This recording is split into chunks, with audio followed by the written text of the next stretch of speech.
जब मैं विधायक था और ये मंत्री थे, मुझे याद है मैं किसी भी काम के लिए, अपने क्षेत्र के लिए, अपने क्षेत्र के बाहर से कोई विधानसभा रही, चाहे मेरे फरीदाबाद में पलवल, होडल, हतीन, एनआईटी, हमारी तिगांव विधानसभा, किसी भी काम के लिए मैं अगर इनके पास गया तो मैं आपको बताना चाहता हूं, कभी इन्होंने मुझे निराश करके नहीं भेजा। हमेशा जो भी काम मैं लेकर गया इन्होंने पूरा किया। चाहे मेरे स्कूलों की बात हो, अपग्रेड हमारे कई स्कूल हुए, हमारे बड़ौली गांव का जो अभी रणबीर चंदीला जी हमारे बता रहे थे उसको अपग्रेड किया, महादपुर, चांदपुर, हमारे तिगांव का स्कूल जो बहुत पुराना अंग्रेजों के टाइम का स्कूल है जिसमें मेरे पिताजी भी पढ़े, उसको भी मॉडल संस्कृति स्कूल, पहले वो हिंदी मीडियम में हरियाणा बोर्ड से उसमें पढ़ाई होती थी, हम सीबीएसई बोर्ड से को एजुकेशन, हमारी दोनों बच्चे और हमारे बच्चियां दोनों उसमें पढ़ रहे हैं, वो भी इन्होंने कराया। ऐसे में अगर कहने लग जाऊं, बड़ौली गांव जो पलवल में है उसका भी स्कूल हो, हमारे पाली गांव से का स्कूल हो, एनआईटी का, बहुत सारे जो भी काम मैं लेकर गया इन्होंने पूरा किया। और मैं इनके बारे में ये भी बताना चाहता हूँ, जिस तरह से इन्होंने हमारे समाज में काम किए वो किसी से छुपे भी नहीं। चाहे किसी भी समाज का आदमी, कोई और भी समाज के आदमी कभी भी इनके पास कोई काम लेकर गए, 24 घंटे हमेशा उनके लिए तैयार रहते थे, कभी भी इनको कोई मिल सकता था। और उसके साथ साथ आयुब खान चेयरमैन जी, चौधरी रमेश जी चेयरमैन, राम जतन चेयरमैन जी, शिवपाल जी, हमारे रतन सिंह जी, जगदीश प्रधान जी, रामपाल नंबरदार जी, सुरेंद्र बनकट जी, पवन जी, रजनीश जी, रविंदर सरपंच जी, चंद्रपाल जी, मुकेश जी, चौधरी महर सिंह जी, रंजीत सिंह जी, चौधरी सतपाल जी, हमारे मेरे साथ आए हमारे पार्टी के स्पोर्ट पर्सन प्रवक्ता, जिनको आप जो चैनल्स है हमारे इंडिया न्यूज़, जी न्यूज़, आज तक सभी चैनलों पर देखते हैं, हमारे विदु रावल जी, हमारे अर्जुन सिंह जी,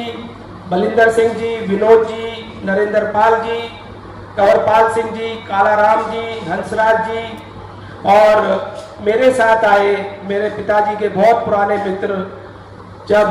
जनता पार्टी हुआ करती थी, जब भारतीय जनता पार्टी भी नहीं बनी थी, उस समय से ये पार्टी में काम कर रहे हैं। और मैं बहुत छोटा हुआ करता था, 6, 7 या 8 साल का हुआ करता था,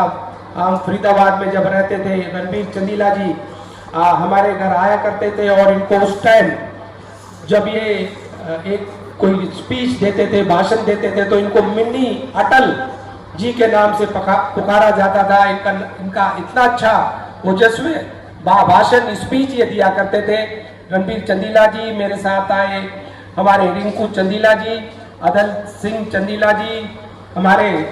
साथ मेरे पीआरओ राजेश नागर जी, लाला चंदीला जी, जोगिंदर भाटी जी,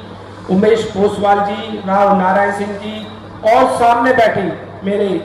सभी बुजुर्ग नौजवान साथियों, मेरी मातृशक्ति, मेरी सरदारी, जो सभी अलग अलग स्टेट से, जिलों से आई है, हमारे पत्रकार छायाकार बंधुओं, सबसे पहले तो मैं जो हम देर से आए उसका कारण हमारे रणबीर चंदीला जी ने आपको बता भी दिया, क्यों बहुत समय से आप लोग यहाँ पर बैठे हैं। और जो अभी मुझसे पूर्व मंत्री जी ने बताया, जो एक समाज जो हमारा है, तो उसके बारे में आज हमारे बच्चे था पढ़ाई का, उसको हम बहुत तेजी से दूर करते जा रहे हैं। और आज हमारा समाज जिस तरह से आगे बढ़ रहा है, जिस तरह से काम कर रहा है,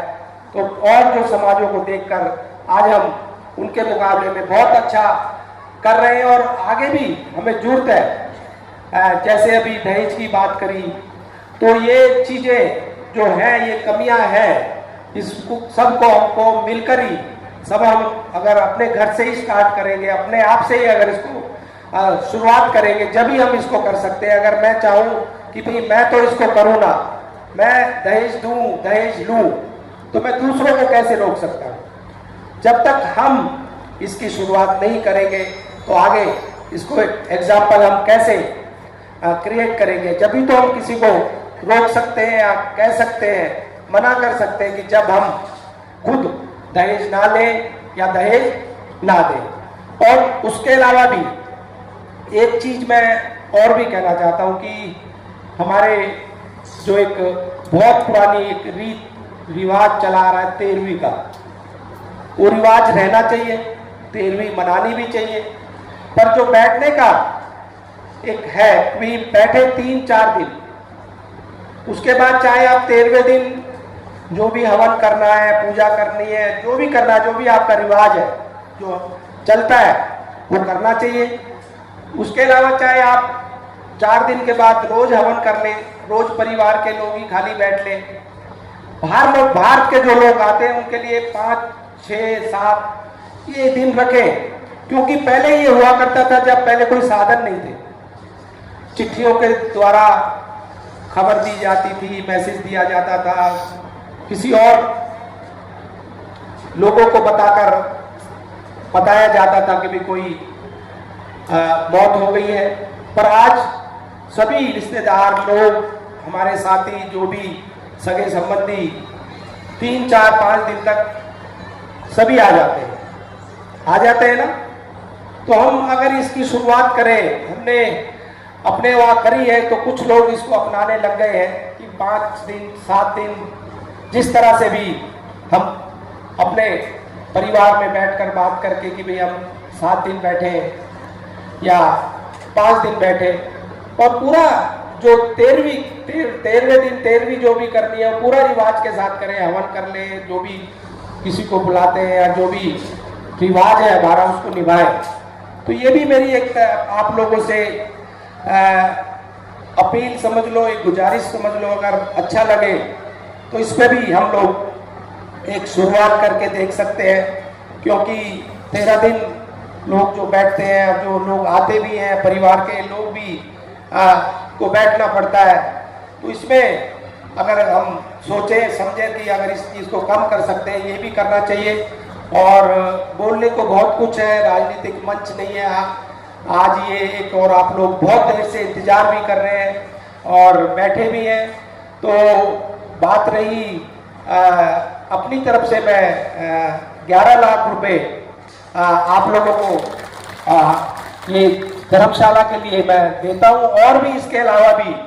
कोई और जरूरत किसी तरह की पड़ेगी उसके लिए भी मैं तैयार हूँ, क्योंकि आज जो कुछ भी हूँ मैं हमारे समाज की वजह से, अपने लोगों की वजह से हूँ, जो भी आज जिस ओहदे पर मैं पहुँचा हूँ। और आप लोगों को मैं इसके अलावा भी कोई भी किसी तरह की भी और जरूरत पड़ेगी उसके लिए भी जिस तरह से मंत्री जी कंवरपाल जी आदेश करेंगे उसके लिए भी मैं तैयार हूँ। और बहुत समय से आप लोग बैठे हैं, मैं सभी का जो यहाँ पर सरदारी आई है और जो भी माताएं बहनें, हमारी मातृशक्ति जो भी इतनी भारी संख्या में यहाँ पर आई है, सभी का मैं बहुत बहुत धन्यवाद करता हूँ और बहुत बहुत आभार करता हूँ। सभी का फिर से बहुत बहुत धन्यवाद। जय हिंद, जय भारत।